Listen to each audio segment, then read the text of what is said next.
Obrigada, Sra. Deputada. Na fase final desta conferência, cabe-me a mim fazer, mais uma vez, todos os agradecimentos, o agradecimento precioso, prescindível, dos nossos oradores que nos ajudaram a fazer o diagnóstico, a análise e que muito tiveram que fazer para conciliar as suas vidas com a presença aqui.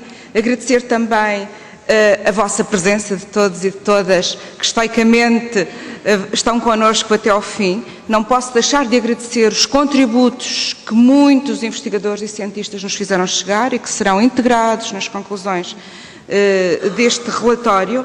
Também não posso deixar de agradecer aos serviços da Comissão a forma como nos têm acompanhado ao longo de todo este trabalho, bem como às senhoras e aos senhores deputados que ao longo desta legislatura muito se dedicaram à realização de audições, visitas, um conjunto de iniciativas que muito têm contribuído para o diagnóstico e a análise que neste momento está em cima da mesa.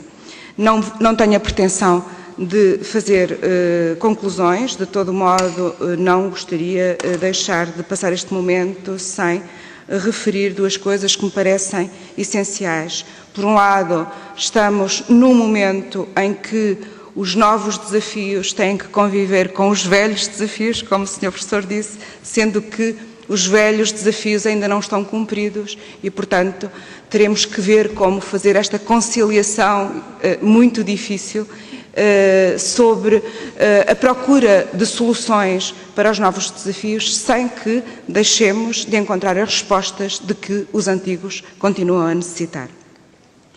Uma outra questão, e penso que este nível é relativamente consensual, gostaria muito de salientar algumas das soluções aqui adiantadas, que obviamente deverão informar a política científica no nosso país e também o trabalho que os deputados e as deputadas dos vários grupos parlamentares poderão fazer no diálogo com o Governo relativamente a esta matéria.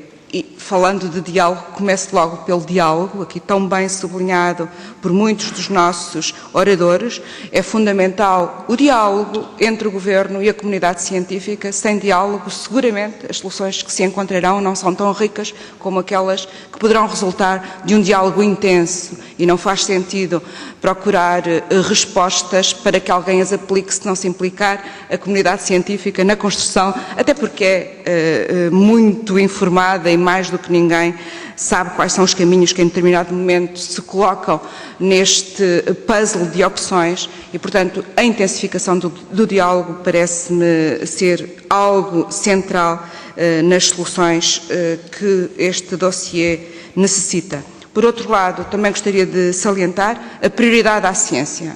Um país que não coloque a ciência como prioritária não terá seguramente o seu futuro assegurado no quadro do desenvolvimento e também, atrever-me a dizer, e da competitividade com que precisamos de nos afirmar na estratégia europeia e mundial. Uma outra questão, uma outra nota, desperdício de qualificações e de recursos humanos. Disse hoje também muito a propósito da crise que um dos principais inimigos da nossa crise são os desperdícios. E, portanto, também aqui eu sublinharia, até porque foi dito pelos nossos oradores, que é preciso um cuidado muito particular para com os desperdícios, não cortar no essencial para deixar o supérfluo, é justamente o contrário. E, portanto, toda a estratégia que deve ser adotada nesta área deverá ter em linha de conta também uma certa identificação do que é essencial e do que é desperdício. Claro que isto levar-nos-ia a um grande debate, até porque o essencial e o desperdício pode implicar, pode variar em função das visões estratégicas que também tenhamos da própria evolução da ciência, mas não posso deixar, como relatora, de identificar esta questão. Uma outra questão que gostaria também de identificar e foi dito pelo Sr. Professor Luís Portela, que eu sublinhei com particular interesse como relatora, o emprego fora das universidades, das instituições científicas. Há aqui um capital de esperança e até de oportunidades para os nossos doutorados e doutoradas altamente qualificados, que neste momento estão numa estratégia de fuga do nosso país, porque não têm aqui condições para fazer uso das suas próprias qualificações e, portanto, esta abertura poderia, eventualmente, ser uma solução a este problema identificado e que muito nos preocupa. Uma outra questão, o modelo integrado de carreiras e também o modelo de governação, onde este, ao fim e ao cabo, também tem sido muito identificado, a necessidade deste novo modelo de governação, onde se aligerem os procedimentos, se combate a burocracia, se flexibilizem as gestões e acrescentar-se a tudo isso que nós sabemos e cujo diagnóstico está muito feito pelas audições que temos promovido, um modelo de gestão que, reforçando as autonomias através de auditorias rigorosas, também possa promover o quadro de liberdade que a ciência necessita para se poder expandir.